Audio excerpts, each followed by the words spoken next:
Mark and Caribe have the night off. According to polls, women could be leading a so-called blue wave across the country, changing the political tide. Team 12's political insider Bram Resnick is verifying that for us tonight. Bram? Yeah, we're looking at early ballot returns for signs of which voters are more energized. Those ballots tell a few stories. Democrats are coming on strong. It might be the start of the wave. And we verified it's Democratic women who are most fired up. Is it a blue wave or just a blue ripple? Early ballots from Arizona voters show a shift from Republican to Democrat that's looking like it might be a wave. As soon as early ballots hit mailboxes in mid-October, Republican voters turned them in at a much faster rate than Democrats. They had a 15-point advantage early on, but that lead has now vanished.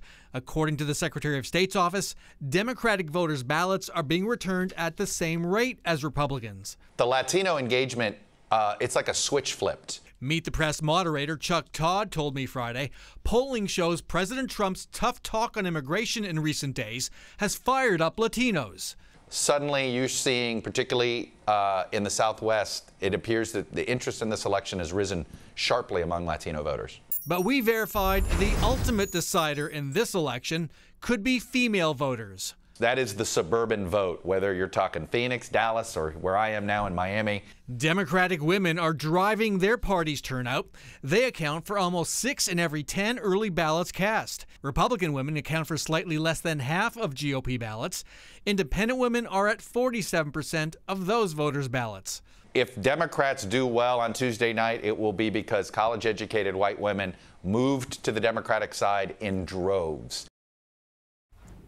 Republicans still maintain an overall early ballot advantage over Democrats of slightly less than 8 percentage points. That could go up or down in coming days, but as of now, that is the smallest advantage for Republicans in the last 4 midterm elections. And Brian, we were talking, Democrats have a lot of history, that Republicans have a lot of history on their side in terms of coming out to the polls and supporting their candidates, huh? That's right. It's a larger context here. And, in the Senate race, for example, Arizona has not sent a Democrat to the U.S. Senate in 30 years.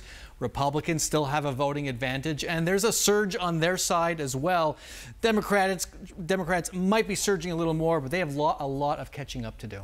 Do you find, one last question before we let you go, do you find the Republican females have a tendency to be quiet, but then will come out to the polls? They may not share with their Democratic friends that they'll vote for a Republican, but they'll vote at the polls. I'll come at that another way. It is clear that Republican candidates, like even Doug Ducey, have been concerned about how Republican women, those college-educated Republican women, are going to vote. They may be quiet, but there certainly is